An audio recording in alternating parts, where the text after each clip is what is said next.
हरि ओम।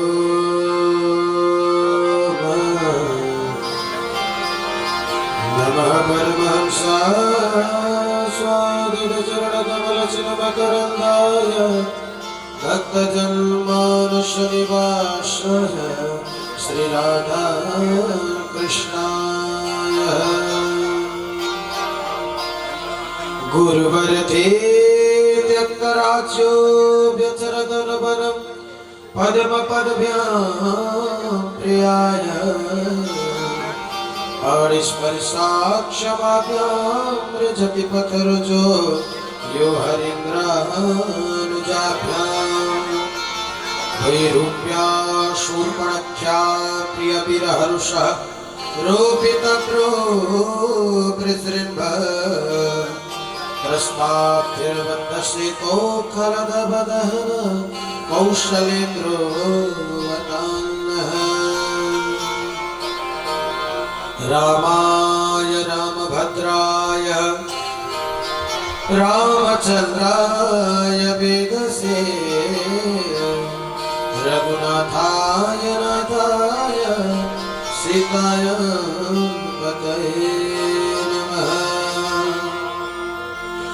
मनोजवं मारुततुल्यवेगं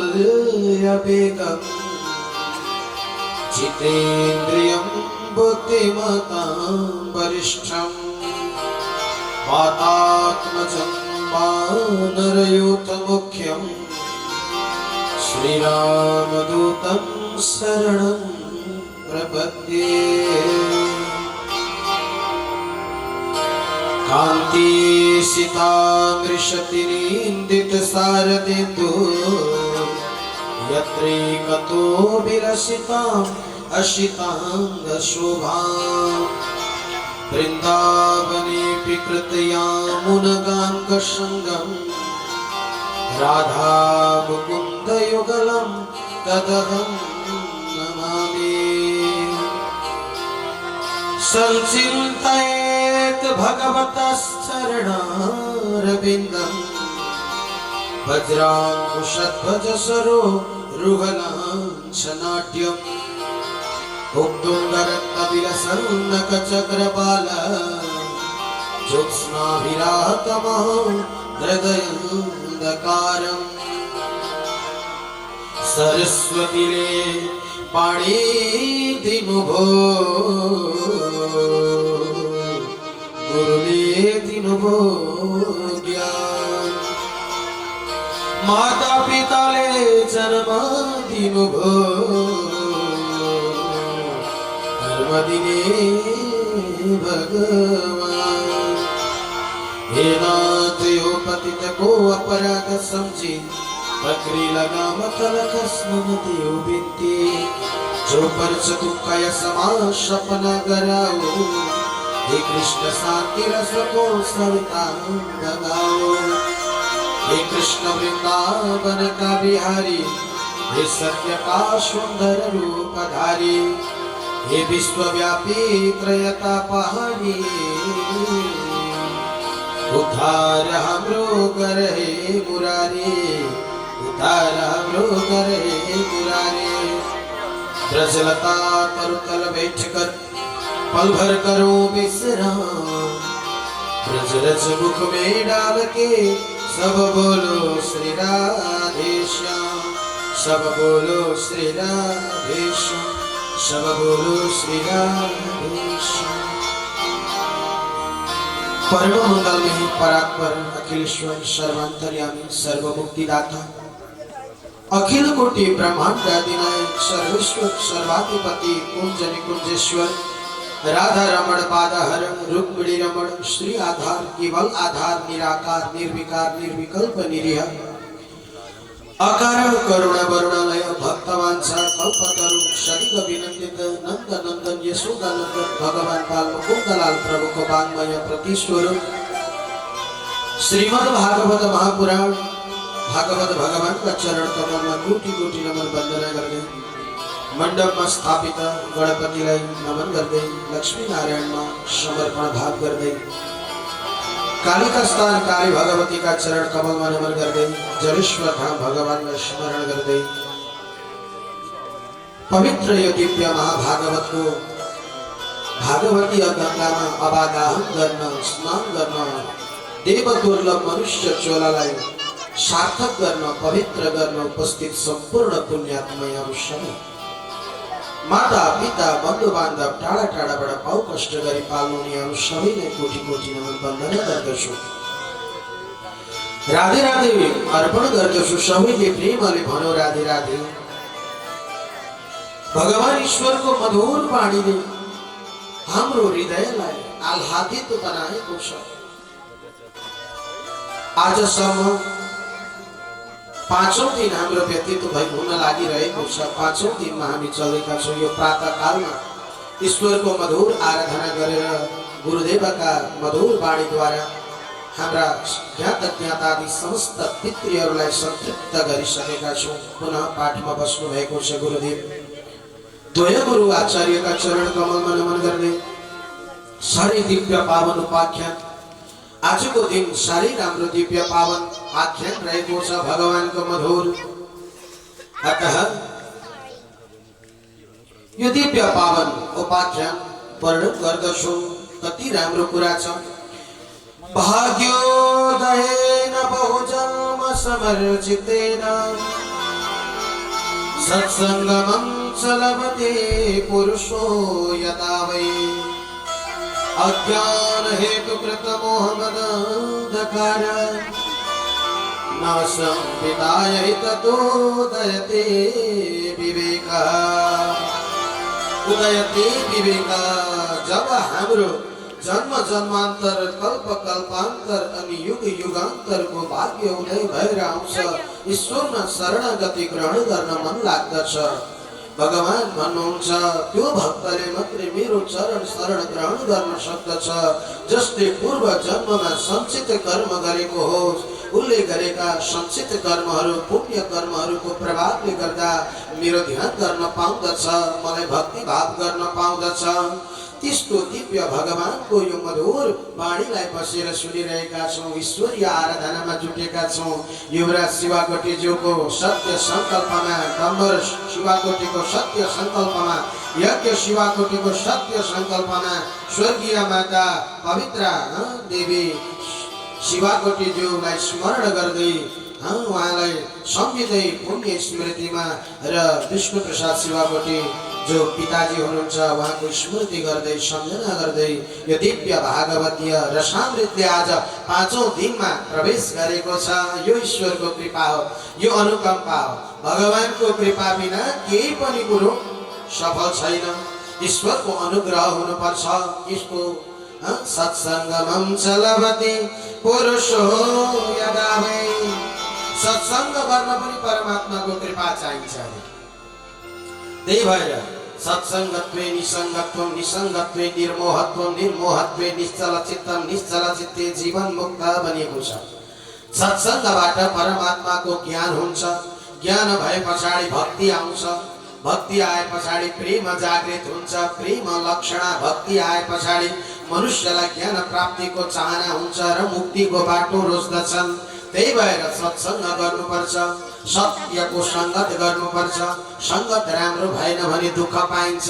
हेर्नुहोस् है साथी, एक दिन माता अञ्जनीले आफ्नो पुत्र हनुमानलाई बोलाउनु भएछ।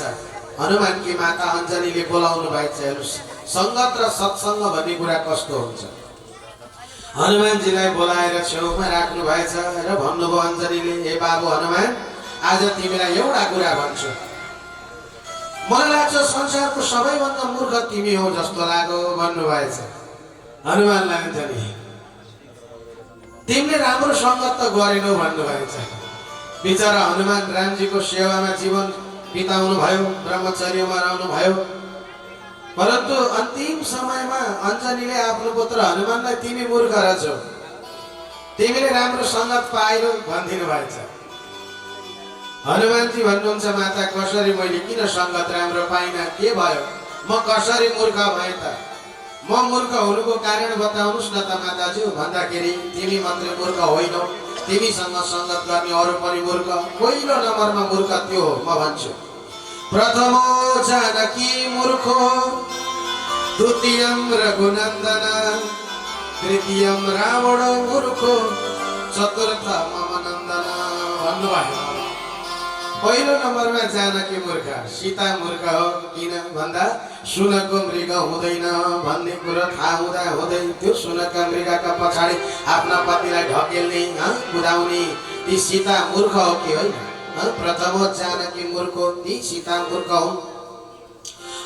पत्नीले भनिन् भन्दैमा सुनको मृग हुन्छ भनेर पत्याएर सुनका मृगका पछि दौडिहाल्ने परमात्मा राम राम भनी मूर्ख भनिन्।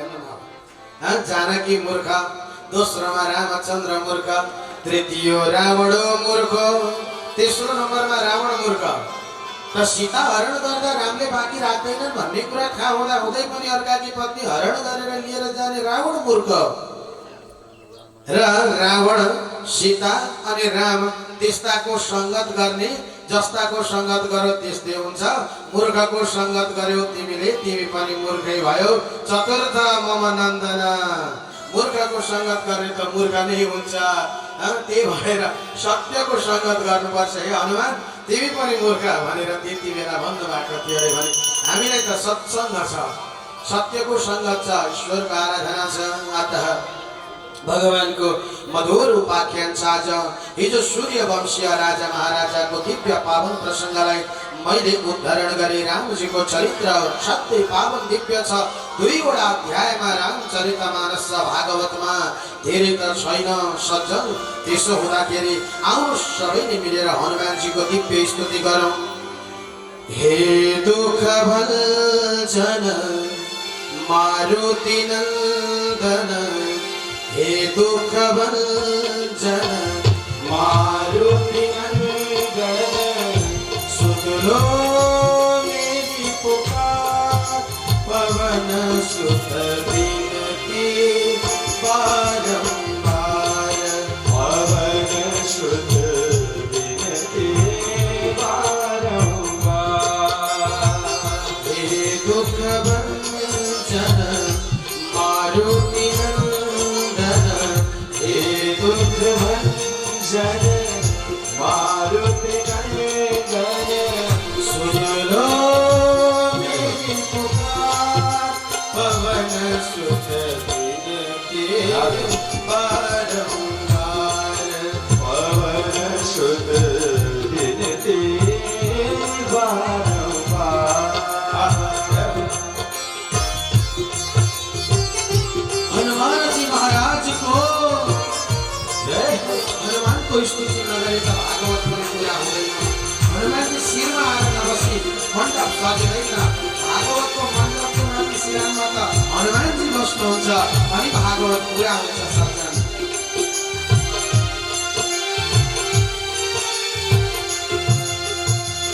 अष्ट सिद्धि नव के दाता, अष्ट सिद्धि नव के दाता, दुखियों के तुम भाग्य विधाता, दुखियों के तुम भाग्य विधाता। सिया राम मैं सब जग जाने, सिया राम के काज सवारे, मेरा करो उद्धार, पवन सुत विनती बारंबार, पवन सुत विनती बारंबार। हे दुःख भञ्जन मारुति नन्दन, हे दुःख भञ्जन मारुति नन्दन, सुन लो मेरी पुकार, पवन सुत विनती बारंबार, पवन सुत विनती बारंबार, पवन सुत विनती बारंबार। जय हो।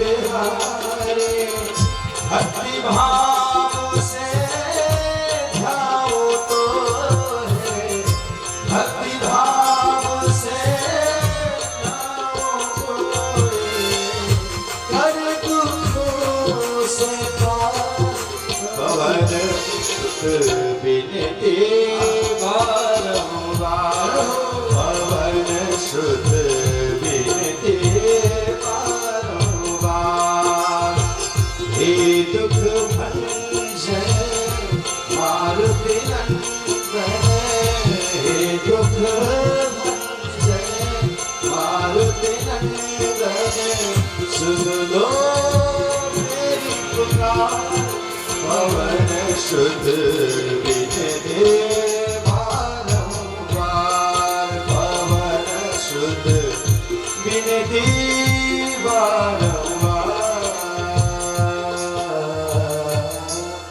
पवन पुत्र हनुमान को अब तिनी नौष्का छ भाइ छोराहरू भए यति ययाति संयाति अयति बियति र कृति भए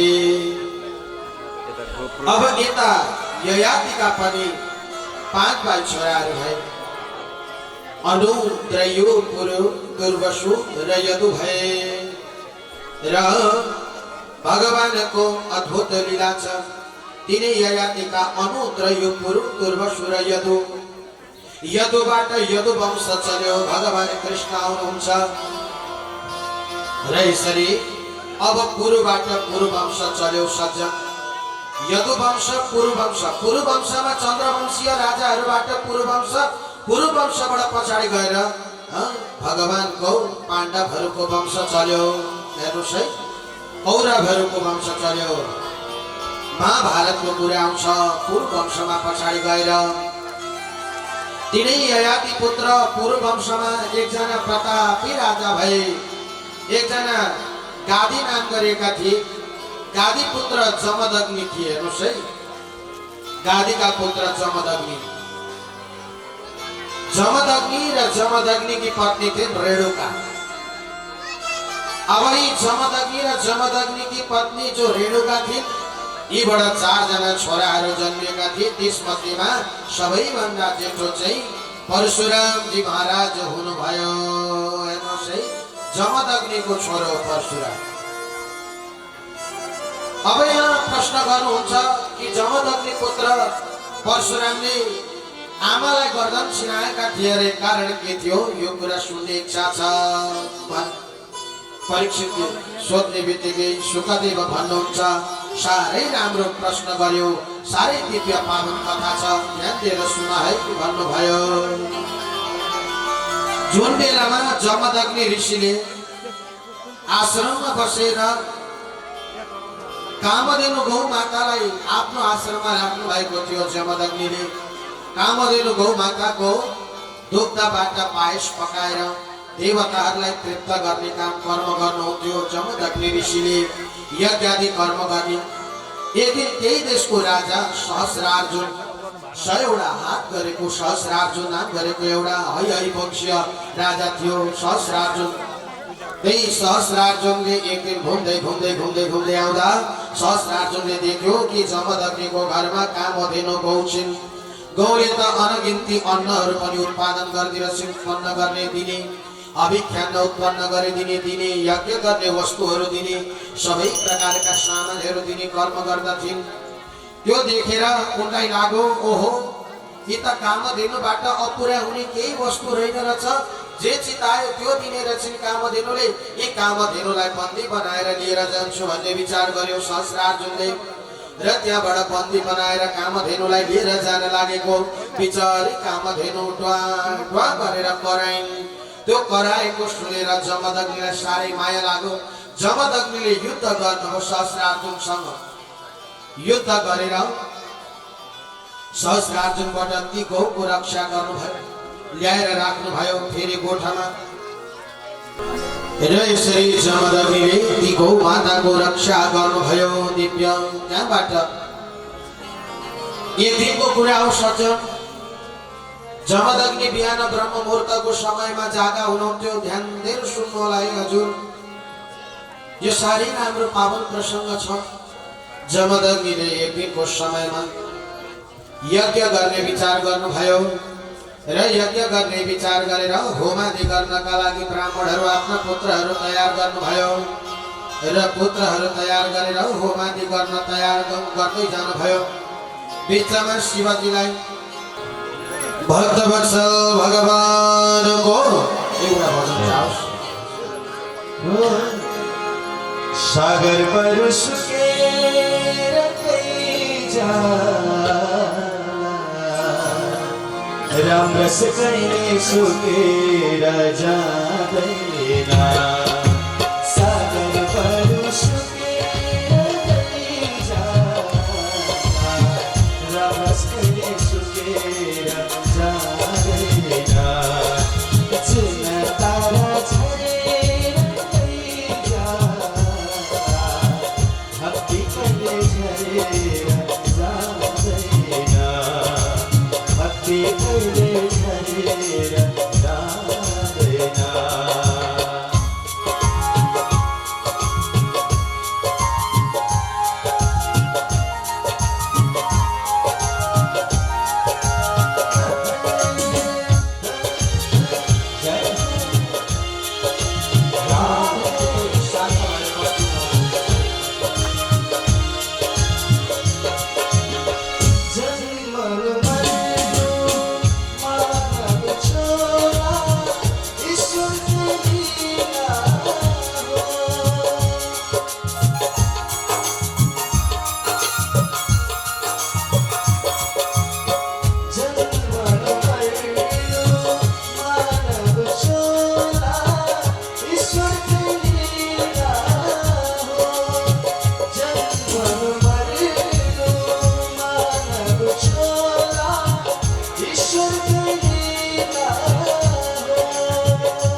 सत्य कर्म छुटेर जाँदैन।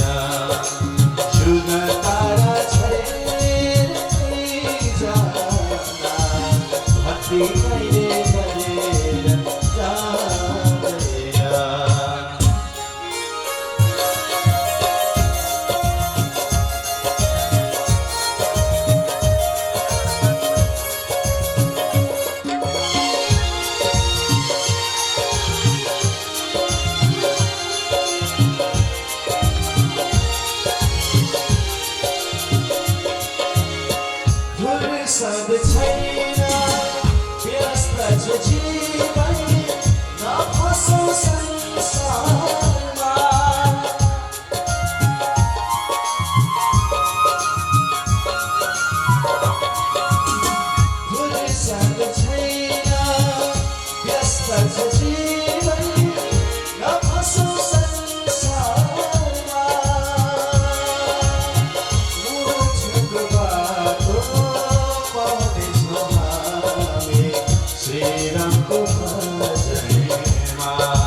साह्रै दिव्य पावन मधुर भजन यहाँले श्रवण गरिराख्नु भएको थियो। साह्रै मधुर पावन प्रसङ्ग चलिरहेको छ। सबैको ध्यान भागवतमा केन्द्रित होस्। अब पाइने यतातिर एकछिनमा आउँ। अहिले अब मध्याह्नमा गर्नुपर्छ पूजा व्यासको। आज जन्मोत्सव छ, मलाई विक्षेप भइरहेछ, मैले वाचन गर्न सकिरहेको छुइनँ। धेरैजना आइदिनुहुन्छ, त्यसले गर्दा ध्यान भङ्ग हुन्छ, बोल्नलाई कठिन भएको छ मलाई। मैले यहाँलाई श्रवण गराइरहेको थिएँ कि चन्द्रवंशीय राजा महाराजाहरूमा एकजना गाधी नाम गरेका परम प्रतापी राजा ऋषि हुनुहुन्थ्यो। तिनै गाधीले यज्ञ अनुष्ठानद्वारा जमदग्नि नाम गरेका परम प्रतापी ऋषिलाई उत्पन्न गरे। ती जमदग्नि नाम गरेका जो ऋषि थिए उनी असाध्यै दिव्य अलौकिक शक्ति सम्पन्न जमदग्नि हुनुहुन्थ्यो। एक दिनको कुरा हो, जमदग्निले विवाह गर्नुभएको थियो रेणुकासँग। जमदग्नि पत्नी रेणुकाबाट 4 जना सन्तानहरू मध्येमा सबैभन्दा ज्येष्ठ सन्तान परशुरामजी महाराज हुनुहुन्थ्यो। हजुरहरूलाई परशुराम भगवानको इतिहास थाहा छ छैन? परशुराम भगवान जमदग्नि पुत्र हुनुहुन्छ।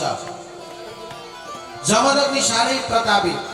एक दिन जमदग्नि ऋषिले आफ्नी पत्नीलाई जल लिन भनेर सरोवरमा पठाउनु भएछ। भगवान शिवको रुद्राभिषेक गर्नुपर्ने जमदग्निले रुद्राभिषेक गर्नको लागि जल चाहिने भयो। जमदग्निले भन्नुभयो, हे रेणुका, जाऊ पर सरोवरमा जल लिएर आऊ है, त्यहाँबाट भनेर पठाउनु भयो। जल लिन भनेर काग्रो लिएर गए कि जल लिन पर जाँदा सरोवरमा त 2टा पुरुषहरू नग्न भएर नुहाउँदै रहेछ, नाङ्गै नुहाउँदै रहेछ। अब रेणुकाले ती नग्न पुरुषहरूले नाङ्गै नुहाउँदै गरेको देखेर हेरेको हेरे भइन्, लुकेर हेरिछन्। अब कोही परपुरुष नाङ्गै नग्न भएर नुहाउँदैछ, लुकेर हेर्नु। त्यसमा पनि ऋषिकी पत्नी रेणुकाले, अरूको त कुरा छोड्यो, जमदग्नि पत्नी रेणुकाले लुकेर परपुरुषको शरीर हेरेपछि के भयो होला? सञ्जनमा अनर्थ भयो, बर्बादै भयो। पानी लिएर आउलिन आफ्नी पत्नी भनेको कति ढिलो भइसक्यो, आउँदिनन्, कहाँ गइछन् त? यस्तो ध्यान दृष्टिले हेरेको जमदग्निले पत्नी त परपुरुषको शरीर हेरेर मोहित भएर बसेकी छन् भनेपछि आफ्नो पुत्रहरूलाई बोलाउनु भयो। जमदग्निले, हे जाऊ बाबु, आमालाई त्यतिकै फर्काएर ल्याउनु, पानी ल्याउनु पर्दैन तिमीले, फरक जस्तो बाँकी चाहिँ त्यस्तै आउनु। गए ऋषिहरू दौडेर गएर आमालाई भने, आमा आउनुहोस्, बुवाले बोलाउनु भएको छ। फर्केर आइन्, दौडेर आइन्। त्यति बेला परशुरामजी महाराज जङ्गलमा दाउरा काट्न भनेर जानुभएको थियो। पञ्चरो लिएर दाउरा काटेर दाउरा लिएर फर्केर यस्तो दाउरो बिसाउनु भयो, भारी बिसाएर उभिनु मात्रै भएको थियो। जमदग्निले भन्नुभयो, ए छोरा हो, यही परशुरामको अगाडि, मेरै अगाडि तिमीहरूले आफ्नी आमालाई किनिहाल, खत्रक्कै 2 टुक्रा पारिहाल। यो अर्काको परपुरुषको शरीर हेरेर लोभिने यस्ताको शरीर अब मलाई स्वीकार्य छैन, यो दूषित शरीर भइसक्यो, अब यसलाई म स्वीकार गर्दिनँ भने जमदग्निले।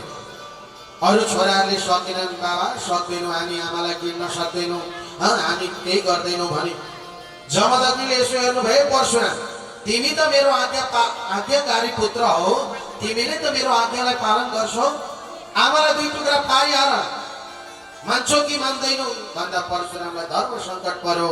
अब कसो गर्नु? बाबुले बोल्नु भएको छ, केही गर्दा उपाय लागेन। अन्तिममा यसो बिसाउनु भएको पञ्चरो थियो, त्यही पञ्चरो ल्याउनु भयो, यसरी उज्याउनु भयो र भगवान शिवको नाम जपेर ओम नमः शिवाय भनेर फक्कै पारेर हान्नु भएको। आमाको गर्दन चुक्यो, शिर उता गएर पर्लङ्ग पल्ट्यो, रेणुकाको अन्त्य भयो। अब यता जमदग्निले परशुरामले त्यो कर्म गरेको देखेर प्रसन्न हुनुभयो। ओहो छोरो परशुराम, तिमीले मलाई प्रसन्न गर्यौ, आज मेरो आज्ञा पालन गरेर आफ्नी आमालाई गिड्यौ नि, तिमीले राम्रो कर्म गर्यौ। यस्तै दुष्ट स्वभाव गरे कि परपुरुषको शरीर हेरेर मोहित हुने नारी अस्वीकार्य हो।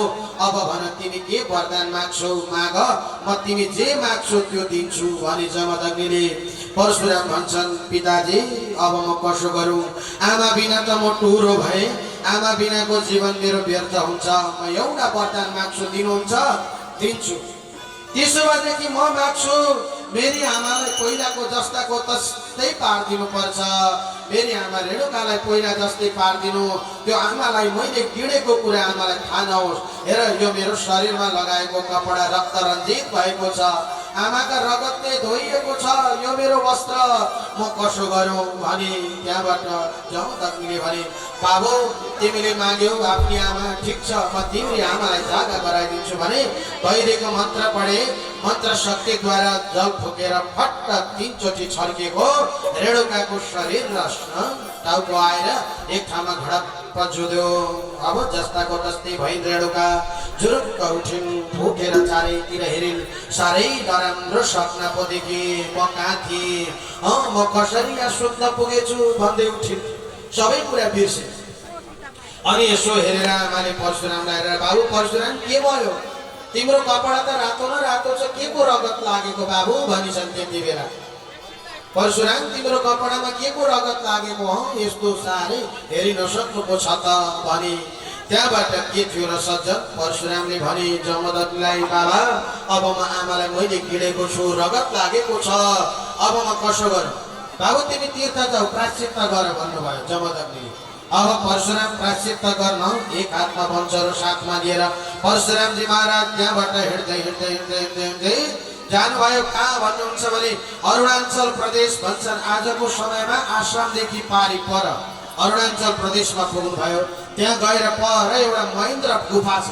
महेन्द्र पर्वत छ त्यही महेन्द्र पर्वतका भित्तामा गएर परशुरामले लाताले ठप्प पारेर हान्नुभयो वंशहरूले ठ्याम्म पारेर भित्तो फोर्नुभयो भित्तो फोर्दा त्यहाँबाट जल निस्क्यो भलललल गरेर निस्क्यो जल त्यो जलले हेर्दा सुन्दर सरोवर बन्यो पोखरी बन्यो कुण्ड बन्यो त्यो कुण्डमा परशुरामजी चुर्लुम्म चोबलिनुभयो वस्त्र सहितै कपडा सहितै चोबलिनु भयो चोबलिएर निस्किनु भयो अनि आफ्ना आमाको रगत लागेको सारा कपडा त्यही फ्याँक्नु भयो फ्याँकेर त्यही तपस्या गर्नुभयो परशुरामजी महाराजले त्यही कुण्डको नाम हो परशुराम कुण्ड परशुराम भगवानको यस्तो छ पावन प्रसङ्ग अब परशुराम जाँदाखेरि आमालाई लिएर जान नहुने कारण के हो भन्नुहुन्छ भने परशुराम जेठो छोरोले आमा लिएर जानु हुँदैन परशुराम कुण्ड किन भन्दा आफ्नी आमा गिर्नुभयो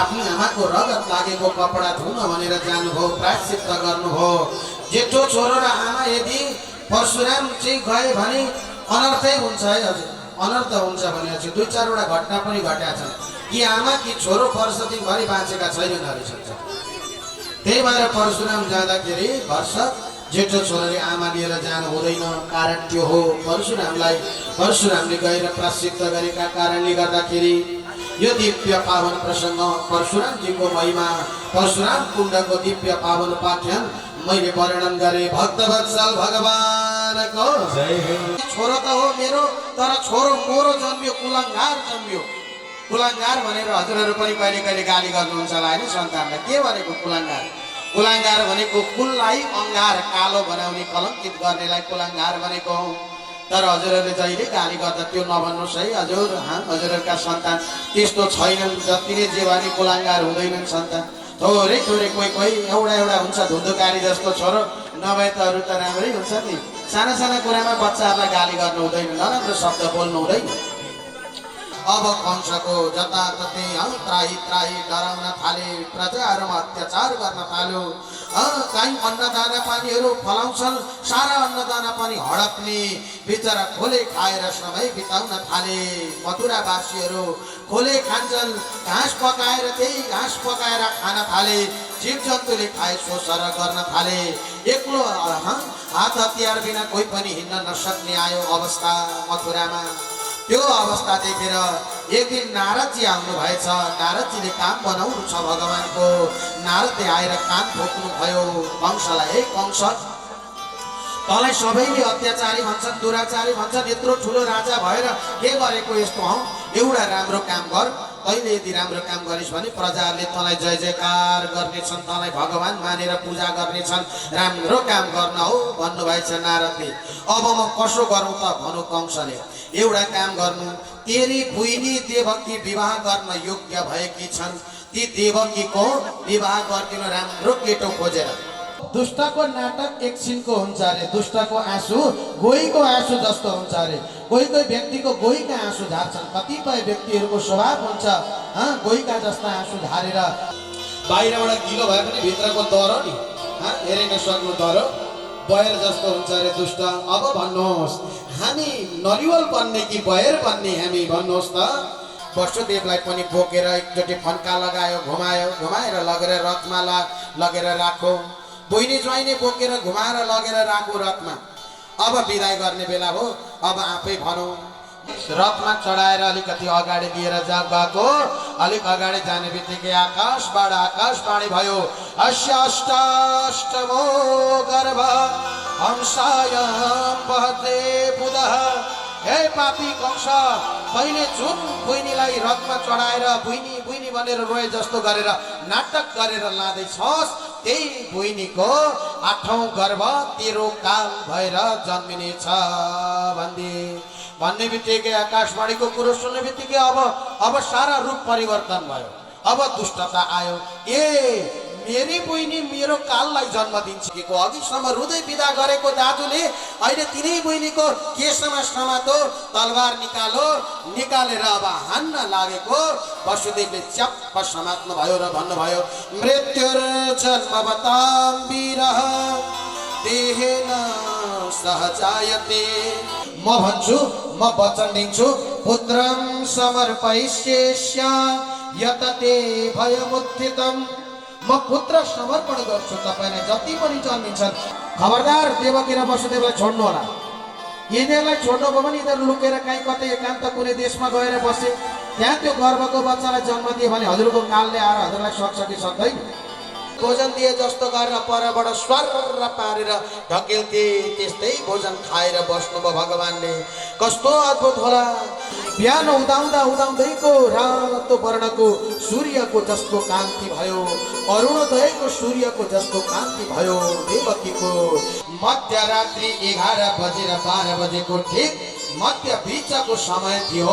त्यति बेला समस्त देवी देवताहरू, सारा देवताहरू आए र भगवान बसेको त्यो गर्भको देवकीको गर्भगत स्तुति गाउँछन्, भगवानको दिव्य स्तुति गर्छन्। श्रेणवन् गुणन् संस्मरयन् सचिन्तयन् नामानि रूपाणि च मङ्गलानि ते प्रियं च यत् चरणारविन्दयो रवीक्षचेता न भवाय कल्पते। हे परमात्मा, कस्तो अद्भुत रूप होला।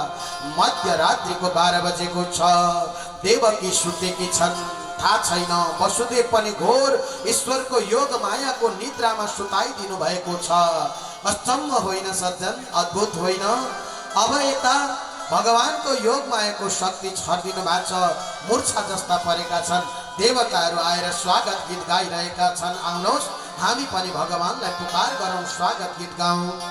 स्वागतं कृष्ण सुस्वागतं कृष्ण, स्वागतं कृष्ण सुस्वागतं कृष्ण, स्वागतं सुस्वागतं शरणागतं कृष्ण, स्वागतं सुस्वागतं शरणागतं कृष्ण, स्वागतं कृष्ण सुस्वागतं कृष्ण। सत्यस्य सत्यमृत सत्यनेत्रं सत्यमकं त्वं शरणं प्रपन्नम्। मधुरापुरी कृष्ण, मधुरापुरी कृष्ण, मधुसूदन कृष्ण, स्वागतं कृष्ण,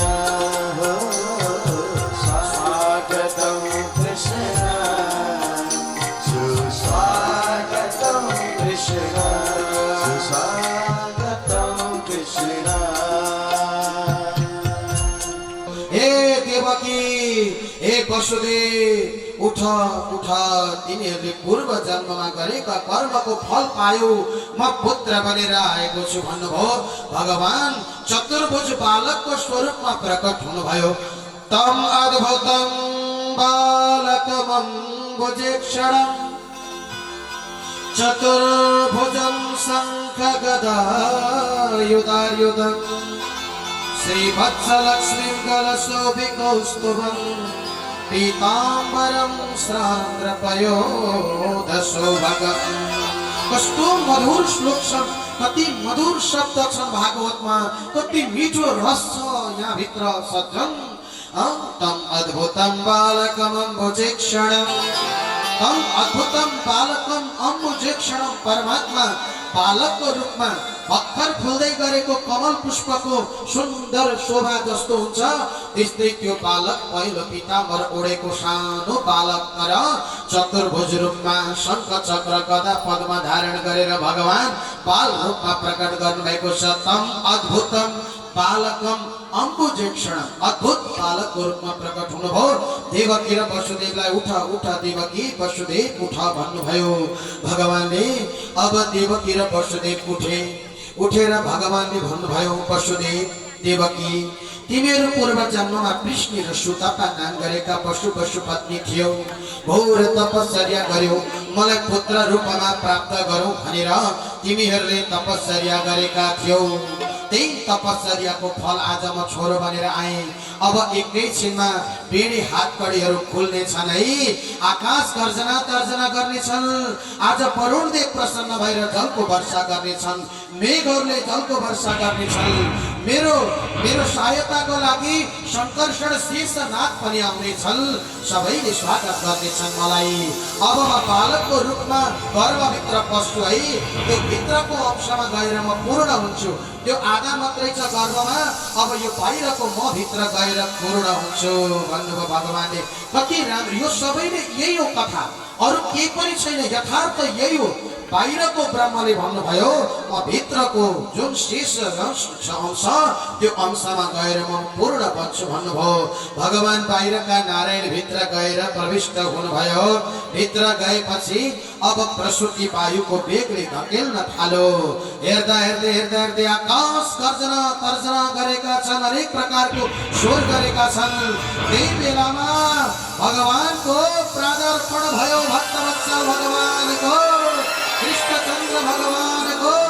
आकाश गडगडायो, शङ्खध्वनि हुन थाल्यो, विद्याधर गन्धर्वहरू सबैले पुष्प वृष्टि गरे, जय जयकार गरे। जय हो प्रभु, जय हो, जय हो प्रभु, जय हो, जय हो प्रभु, जय हो। सबैमा जय जयकार भयो, परमात्मा श्री कृष्णको जन्म भयो। अब भगवान कृष्णलाई वसुदेवले त्यहाँबाट उठाउनु भयो। आकाशवाणीले भनेका थिए गोकुलमा पुर्याउनु है मलाई भनेका थिए। भगवान वसुदेवले भगवान कृष्णलाई टोकरीमा राख्नु भयो। यसो हेरेको त द्वारमा सुतेका जति पनि द्वारपालहरू छन् सब मूर्छा परेर लडिरहेका रहेछन्।